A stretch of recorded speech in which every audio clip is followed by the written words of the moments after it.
రాష్ట్ర ప్రభుత్వం అమలు చేయనున్న నూతన మద్యం విధానంలో పాలసీలో శెట్టి బలిజ సామాజిక వర్గానికి 20% రిజర్వేషన్ కల్పించాలని, కల్లుగీత కార్మికుడు చెట్టుపై నుండి పడి మరణిస్తే 20 లక్షల నష్టపరిహారం, శాశ్వత వైకల్యం కలిగితే 10 లక్షల రూపాయల నష్టపరిహారం చెల్లించాలని ఆంధ్రప్రదేశ్ రాష్ట్ర శెట్టి బలిజ సంక్షేమ సంఘం రాష్ట్ర అధ్యక్షులు చొల్లంగి వేణుగోపాల్ డిమాండ్ చేశారు.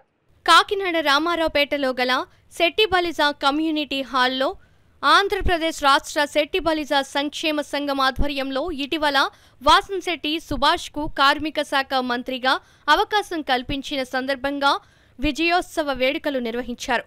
చొల్లంగి వేణుగోపాల అధ్యక్షతన జరిగిన ఈ కార్యక్రమంలో నూర్కుర్తి వెంకటేశ్వరరావు, డాక్టర్ కాదా వెంకటరమణ విజయోత్సవ కేకుని కట్ చేసి సభ్యులకు అందించారు. ఈ సందర్భంగా వేణుగోపాల్ మీడియా సమావేశంలో మాట్లాడుతూ నూతన మద్యం పాలసీలో శెట్టి బలిజ సంఘాలకు షాపులు కేటాయింపులు 20% రిజర్వేషన్ కల్పించాలని, గీత కార్మికుడు చెట్టు మీద నుండి పడి మరణిస్తే 20 లక్షల రూపాయలు, శాశ్వత అంగవైకల్యం కలిగితే 10 లక్షల రూపాయలు నష్టపరిహారం చెల్లించాలని డిమాండ్ చేశారు.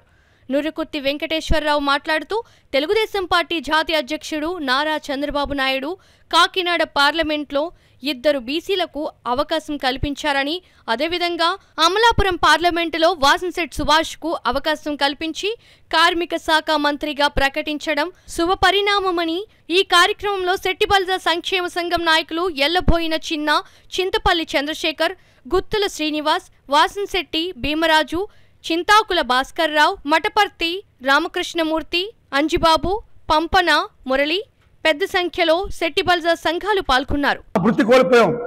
మేము చాలా నిరుద్యోగ స్థితిలో నిరుద్యోగం కొట్టుముట్లాడుతున్నాం. మా కులాలు రాజకీయ రంగంలో మా వాళ్ళు కోట్లాది రూపాయలు వెచ్చించి ఈరోజు ఎటు కాకుండా అయిపోయిన సంఘటనలు చాలా ఉన్నాయి. మీరు దృష్టిలో పెట్టుకోవాలి. ఎక్కువ శాతం మాకు నామినేటెడ్ పోస్టులు కేటాయించాలి. ఎందుకంటే మా వాళ్ళందరూ కూడా డబ్బు అయితే ఖర్చు పెట్టగలిగారు, కానీ బీఫార్మాలు తెచ్చుకోలేకపోయారు. మాకు వెనకాల బ్యాక్గ్రౌండ్ లేకపోవడం. కాబట్టి మేము ప్రభుత్వాన్ని వినిపించుకునేది ఏంటంటే, ప్రజెంట్ ఉన్నటువంటి కూటమిని మీరు మీ పార్టీలో అయితే, నేను జనసేనలో అయితే ఒక్క సీటు కూడా మాకు కేటాయింపు జరగలేదు. కాబట్టి మాకు అవకాశం ఉన్న చోట మమ్మల్ని అకామిడేట్ చేయండి, మాకు చేయవతనివ్వండి. అదే రకంగా బీసీలకు ఇప్పటికీ మాకు నిరంతరం దాడులు జరుగుతున్నాయి. రక్షణ చట్టం కోసం మీరు అంగీకరించారు. మీరు చెప్పినయే, మేము కొత్తగా ఏం అడగట్లేదు. రక్షణ చట్టాన్ని ఖచ్చితంగా ఇంప్లిమెంట్ చేయడం కోసం ఏర్పాట్లు చేయమని అడుగుతున్నాము.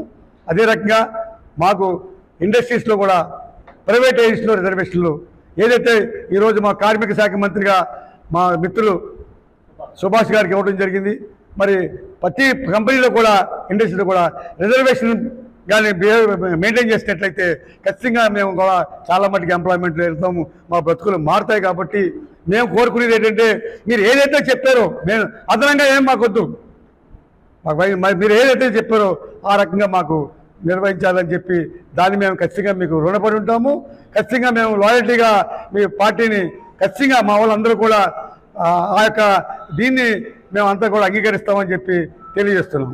ఆయనకి పొలిటికల్గా ఎక్స్పీరియన్స్ లేకపోయినా కూడా కులాన్ని దృష్టిలో పెట్టుకుని, కులాన్ని ఎంకరేజ్ చేయాలని దృష్టిలో పెట్టుకుని ఆయనకి కార్మిక శాఖ మంత్రిగా అలాగే వివిధ శాఖలను కూడా కేటాయించడం జరిగింది.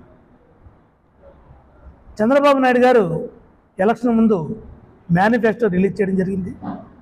ఆ మేనిఫెస్టోలో బీసీలకి 50 సంవత్సరాలు ఉంటే చాలు,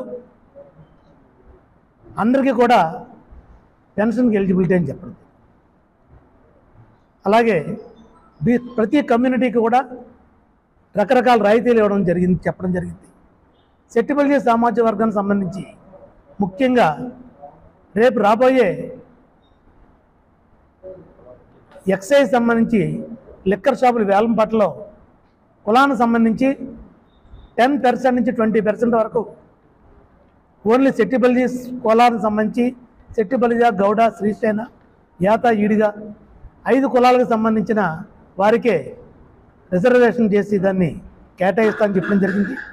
ఆయన ఆ రకంగా చెప్పినందుకు అది అమలు చేయాలని చెప్పి మేము సంఘం తరఫున కోరుతున్నాం.